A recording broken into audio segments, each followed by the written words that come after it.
साथ ही जुड़े हैं, चैनल को सब्सक्राइब कर लीजिए दोस्तों। सीखने के वक्र किसके सूचक है? जो सीखने के वक्र होते हैं वो सीखने की प्रगति के सूचक होते हैं। किसकी? सीखने की प्रगति के सूचक होते हैं। क्वेश्चन नंबर 2 है, व्यक्तित्व का सामाजिक अधिगम सिद्धांत किसने दिया था? सामाजिक अधिगम सिद्धांत किसने दिया था? बंडूरा और वाल्टर ने। बंडूरा और वाल्टर ने। क्वेश्चन नंबर 3 है, सीखने में पलायन आधारित है। पलायन किस पर आधारित है सीखने के अंदर? नकारात्मक पुनर्बलन पर।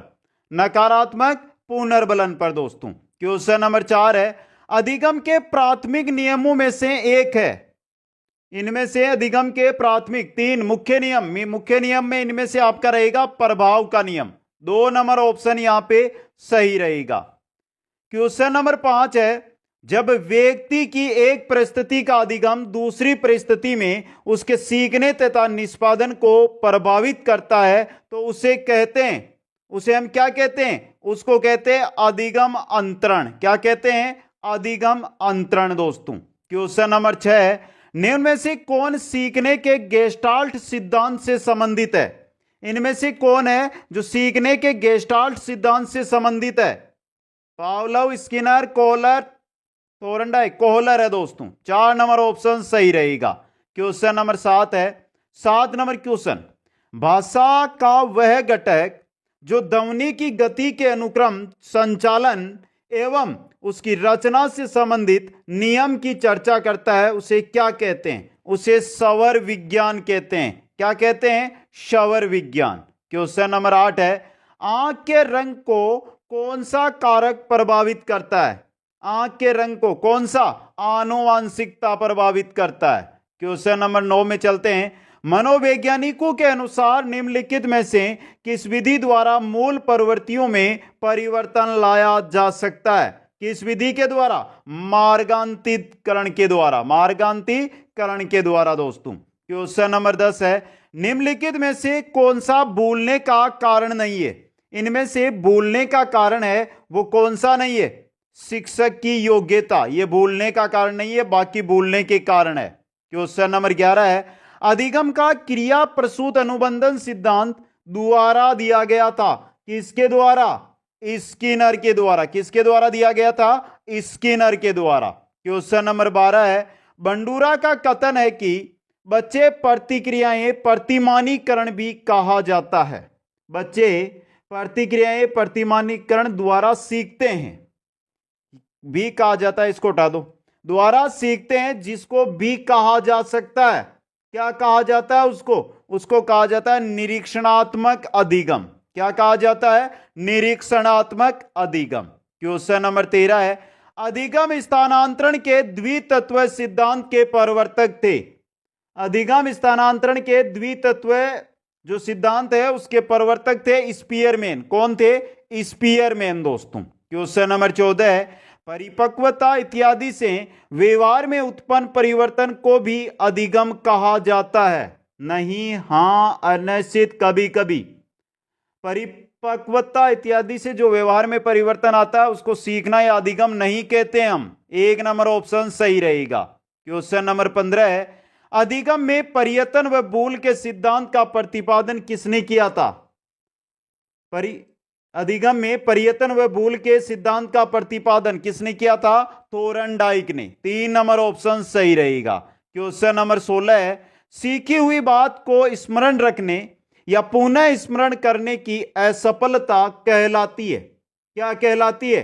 विस्मृति। क्या कहलाती है? विस्मृति कहलाती है।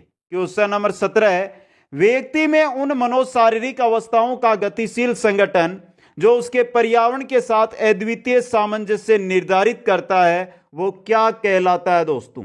वो क्या कहलाता है? वो व्यक्तित्व, पर्सनैलिटी कहलाता है दोस्तों। क्वेश्चन नंबर 18 है, छात्रों में चोरी करने की आदत को कैसे दूर किया जा सकता है? छात्र चोरी करते कैसे दूर कर सकते हैं? अच्छे उदाहरण देकर। अच्छे उदाहरण देकर चोरी करने की आदत को दूर कर सकते हैं। क्वेश्चन नंबर 19 है, कर्मायोजित अधिगम का प्रत्यय किसने दिया? अभिकर्मायोजित जो अधिगम है इसका प्रत्यय किसने दिया था? स्किनर ने दिया था। किसने? स्किनर ने। क्वेश्चन नंबर 20 है, प्राथमिक विद्यालय के कक्षा कक्ष के संदर्भ में सक्रिय बद्धता का क्या अर्थ है? प्राथमिक विद्यालय के कक्षा कक्ष के संदर्भ में सक्रिय बद्धता का अर्थ क्या होता है? जांच पड़ताल, प्रश्न पूछना और वाद विवाद करना। 3 नंबर ऑप्शन यहां पे सही रहेगा। क्वेश्चन नंबर 21 है, भारत में अधिकांश कक्षाएं बहुभाषी होती है, इसे शिक्षक द्वारा के रूप में देखा जाना चाहिए। किसके रूप में देखा जाना चाहिए? संसाधन के रूप में देखा जाना चाहिए। क्वेश्चन नंबर 22 है, रिक्त स्थान के विचार से बच्चे सक्रिय ज्ञान निर्माता तथा नन्हे वैज्ञानिक है, जो संसार के बारे में अपने सिद्धांतों की रचना करते हैं। किसने कहा था ऐसा? ऐसा कहा था पियाजे ने। जिन पियाजे ने दोस्तों। क्वेश्चन नंबर 23 में चलिए, जटिल परिस्थिति को संशोधित करने में शिक्षक बच्चों की सहायता कर सकता है। किस प्रकार?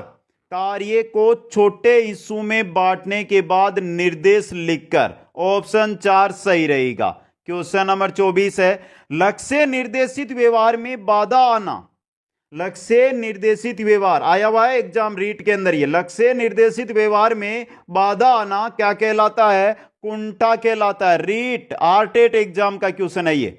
क्वेश्चन नंबर 25 है, आवश्यकता का पदानुक्रम सिद्धांत किसके द्वारा प्रतिपादित किया गया था दोस्तों?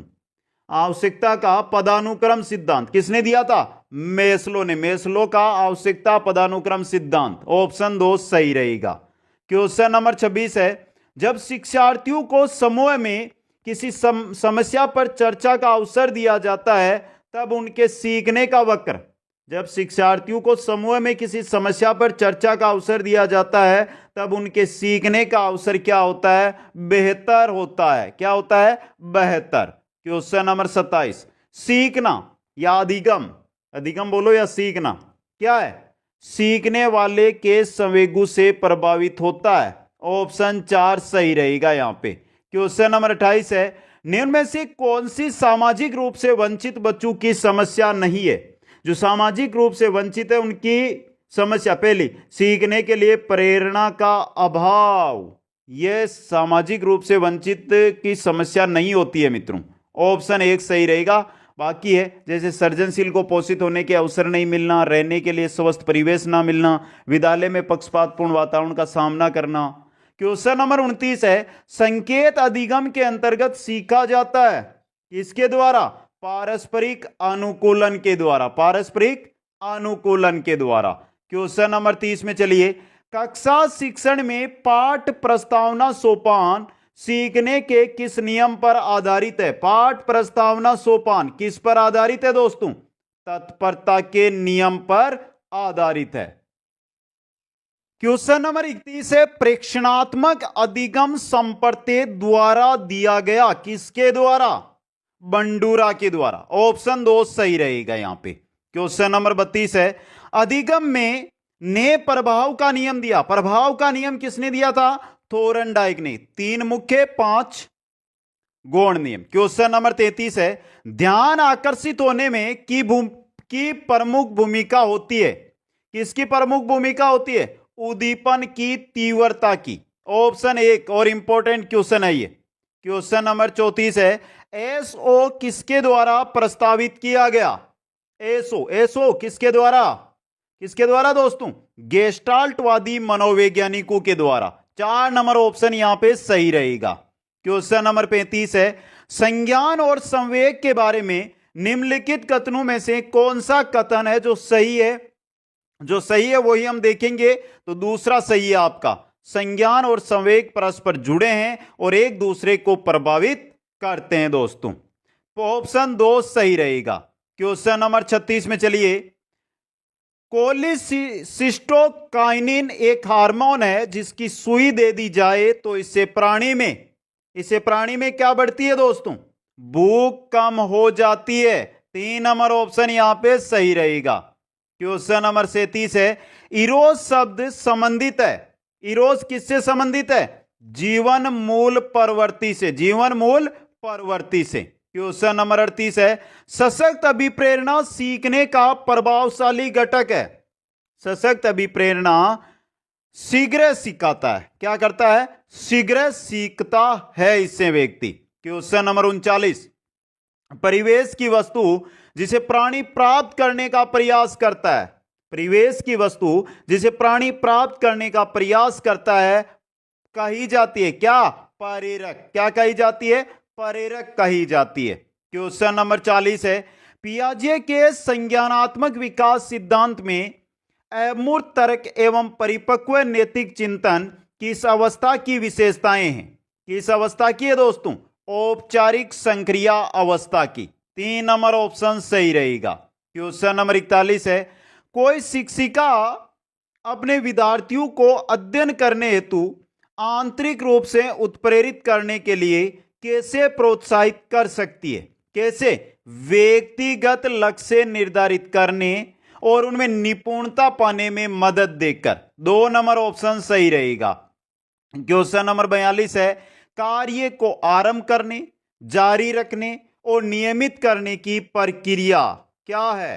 प्रेरणा। क्या है मित्रों? प्रेरणा होती है। ऑप्शन 1 सही रहेगा। क्वेश्चन नंबर 43 है, क्रोध व भय प्रकार है। क्रोध व भय किसके प्रकार है? ये संवेग के प्रकार है। किसके प्रकार है? संवेग के। क्वेश्चन नंबर 44 है, व्यवहारिक क्षमताओं में वह सापेक्ष स्थायी परिवर्तन जो कि प्रबलित अभ्यास का परिणाम होता है उसे क्या कहते हैं? ध्यान से पढ़ ले, इंपॉर्टेंट है ये। व्यवहारिक क्षमताओं में वह सापेक्ष स्थायी परिवर्तन जो कि प्रबलित अभ्यास का परिणाम होता है उसे अधिगम कहा जाता है। क्या कहा जाता है? अधिगम। क्वेश्चन नंबर 45 है, संवेग का कौन सा सिद्धांत इस विचार को मानता है कि संवेगात्मक अनुभव संवेगात्मक व्यवहार पर आधारित है? संवेगात्मक अनुभव संवेगात्मक व्यवहार पर आधारित है, यह मानता है जेम्स लैंग सिद्धांत। कौन सा है? जेम्स लैंग सिद्धांत। क्वेश्चन नंबर 46, प्रगतिशील परिवारों में बच्चों में अपेक्षाकृत कौन सा प्रेरक अधिक प्रबल होता है? कौन सा होता है? उपलब्धि प्रेरक। 3 नंबर ऑप्शन सही रहेगा यहां पे। क्वेश्चन नंबर 47, अभिप्रेरणा वर्णित होती है ज्ञानात्मक जागृति या भावात्मक जागृति द्वारा? किसके द्वारा? अभिप्रेरणा हमेशा भावात्मक जागृति के द्वारा वर्णित होती है। क्वेश्चन नंबर 48 है, एक परिस्थिति में अर्जित ज्ञान का दूसरी परिस्थिति में उपयोग करना क्या कहलाता है? स्थानांतरण कर रहे हैं हम एक परिस्थिति का दूसरी में, तो सीखने में स्थानांतरण कहलाता है ये। क्वेश्चन नंबर 49 है, सामूहिक अचेतन का संपर्ते द्वारा दिया गया था। सामूहिक अचेतन का संपर्ते किसके द्वारा? युंग के द्वारा। किसके द्वारा दिया गया था? युंग के द्वारा दिया गया था। इंपॉर्टेंट क्वेश्चन है ये भी। क्वेश्चन नंबर 50 है, रिक्त स्थान ने सामूहिक अचेतन का संपर्ते दिया। अभी अभी देखा है क्वेश्चन 49 युंग ने दिया था दोस्तों।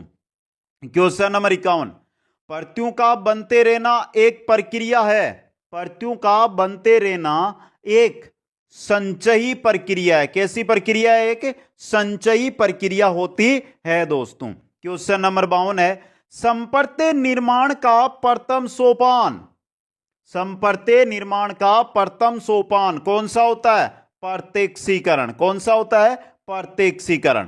क्वेश्चन नंबर चलते 53 में, वह कारक जो अधिगम को प्रभावित नहीं करता। वह कारक जो अधिगम को प्रभावित नहीं करता। प्रेरणा, अधिगम विधि, वर्ष का महा और विषय वस्तु की प्रकृति। तो 3 नंबर ऑप्शन, यह प्रभावित नहीं करता है, बाकी प्रभावित करते हैं। क्वेश्चन नंबर 54 है, अधिगम के 2 प्रकार कौन से होते हैं? अधिगम, आगमन अधिगम और निगमन अधिगम। आगमन और निगमन अधिगम। क्वेश्चन नंबर 55 देखिए, निम्नांकित में से किस मनोवैज्ञानिक को मौलिक व्यवहारवादी के रूप में वर्णित किया जाता है? किस मनोवैज्ञानिक को मौलिक व्यवहारवादी के रूप में वर्णित किया जाता है दोस्तों? किसको? स्किनर को। 4 नंबर ऑप्शन सही रहेगा। क्वेश्चन नंबर 56 है, ज्ञान विद्यमान है विश्वसनीयता है तथा इसे प्राप्त करना ही अधिगम है। कौन सा मनोविज्ञान का संप्रत्य उपरोक्त कथन का अस्वीकार करता है? संज्ञानवाद तो स्वीकार करता है, व्यवहारवाद इसको स्वीकार करता है, लेकिन संरचनावाद यह स्वीकार नहीं करता इसको। 3 नंबर ऑप्शन सही रहेगा। क्वेश्चन नंबर 57 है, आवश्यक रूप से सीखना जुड़ा हुआ है उद्दीपन प्रत्युत्तर से। किससे? व्यवहारवादी उपागम से। व्यवहारवादी उपागम से। क्वेश्चन नंबर 58 में चलिए, अभिकर्मित अधिगम के संप्रत्य निर्माण में निम्नांकित में से किस विचार का योगदान है? अभिकर्मित अधिगम के संप्रत्य में निम्नांकित में से किस विचार का योगदान है? स्किनर का सक्रिय अनुबंधन सिद्धांत का। ऑप्शन 2 सही रहेगा और यह इंपॉर्टेंट क्वेश्चन बन सकता है एग्जाम में। क्वेश्चन नंबर 59 है, निम्न में से कौन सा किशोर अधिगमकर्ता के नैतिक विकास से संबंधित नहीं है? कौन सा दोस्तों? परिवार है, विद्यालय है, शारीरिक संरचना। ये नहीं है दोस्तों। 3 नंबर ऑप्शन सही रहेगा। क्वेश्चन नंबर 60 है, अधिगम क्रिया प्रभावित होती है, अधिगम प्रक्रिया प्रभावित होती है विद्यालय के भौतिक व मनोवैज्ञानिक दोनों पर्यावरण से। ऑप्शन 3 सही रहेगा। क्वेश्चन नंबर 61, सीखना है। सीखना क्या होता है? सीखना प्राणी मात्र के व्यवहार में सुधार लाने के लिए सीखना जरूरी है। क्वेश्चन नंबर 62 देखिए, कोई भी बालक सीखना शुरू करता है कब? आपने कब सीखना शुरू किया था? जब जन्म लिया था। तो अपने जन्म से ही सीखना शुरू कोई भी प्राणी, कोई भी बालक कर देता है।